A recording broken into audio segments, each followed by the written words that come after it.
नमस्कार।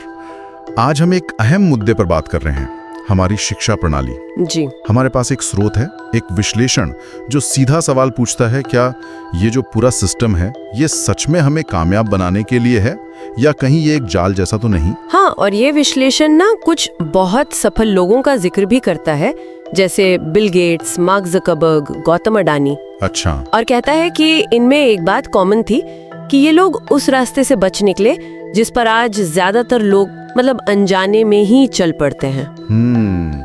दिलचस्प है। तो चलिए इसी नजरिए को जरा और समझते हैं। बिल्कुल।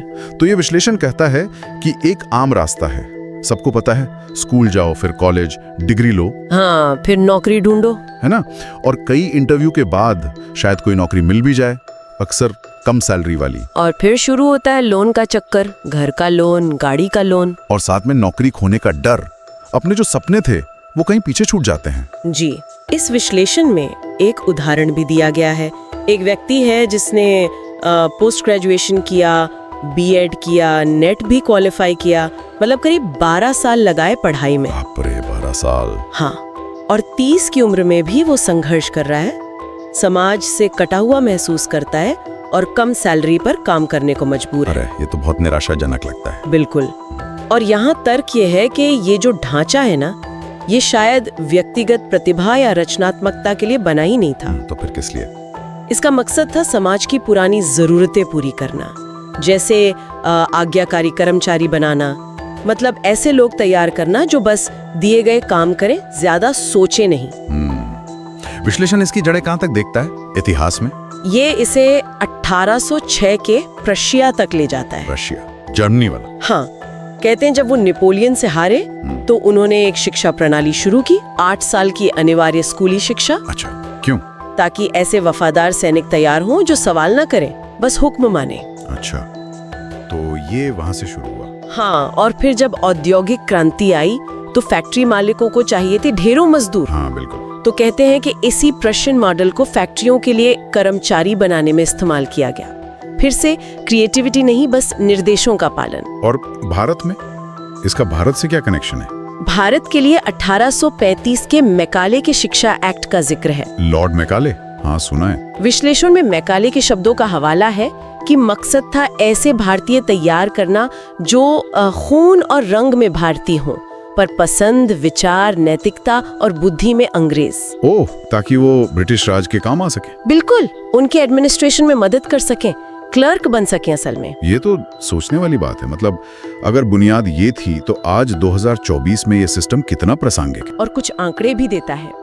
जैसे भारत में 25 साल से कम उम्र के जो ग्रेजुएट्स हैं, उनमें से 42% बेरोजगार हैं। और तुलना की गई है कि अमेरिका में एक ट्रक ड्राइवर शायद भारत के इंजीनियर से कहीं ज्यादा कमा लेता है। अच्छा, कितना? कभी कभी महीने के 10-15 लाख रुपए तक भी।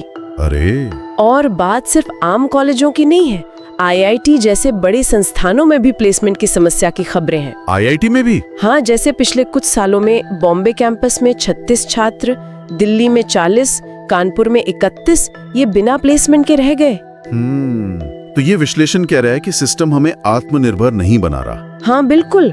तर्क ये है कि इसका असल मकसद शायद उद्योगों को सस्ते कर्मचारी देना रहा है। और हम अपनी जिंदगी का इतना बड़ा हिस्सा, लगभग चौथाई हिस्सा, 25 साल इसी सिस्टम में लगा देते हैं, अक्सर किसी और के सपने पूरे करने के लिए। सही कहा। और वो जो एक मानसिकता है ना कि सरकारी नौकरी मिल जाए, चाहे चपरासी की ही क्यों ना हो। हाँ, वो तो है। ये विश्लेषण कहता है कि ये उसी सोच का नतीजा है।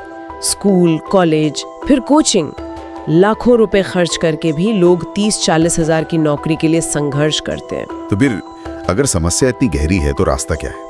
इस विश्लेषण ने कुछ हल सुझाया है? हाँ, पहला कदम है सवाल पूछना। कैसा सवाल? कि भाई ये सिस्टम बनाया किसने और क्यों बनाया? क्या ये आज भी मेरे लिए काम का है? और दूसरा, डिग्री से ज्यादा महत्व स्किल्स यानी कौशल को देना। स्किल्स मतलब प्रैक्टिकल हुनर। बिल्कुल। आजकल तो ऑनलाइन कितने सारे कोर्स हैं जहां आप कम फीस में इंडस्ट्री के कामयाब लोगों से सीधे वो स्किल सीख सकते हैं जिनसे उन्होंने खुद सफलता पाई है, किताबी ज्ञान से हटकर। ये बात तो सही है, आजकल ऑनलाइन बहुत कुछ उपलब्ध है। जी। और माता पिता के लिए भी एक सलाह है। क्या? कि बच्चों पर सिर्फ नंबर लाने का दबाव न डालें, उन्हें दुनिया देखने दें, अलग अलग चीजें ट्राई करने दें, अपनी रुचि पहचानने का मौका दें।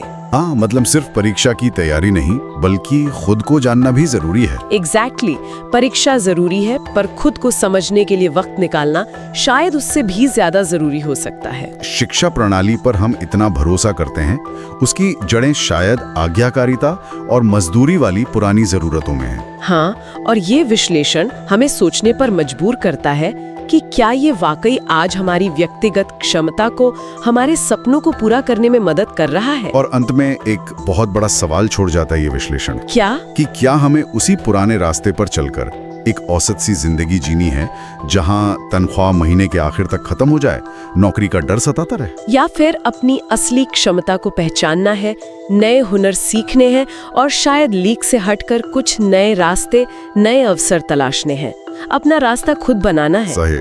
ये सोचने वाली बात है कि हमारे व्यक्तिगत विकास के लिए, हमारी संतुष्टि के लिए कौन सा रास्ता चुनना ज्यादा सही रहेगा। बिल्कुल, इसी विचार के साथ शायद हमें आज की बात खत्म करनी चाहिए।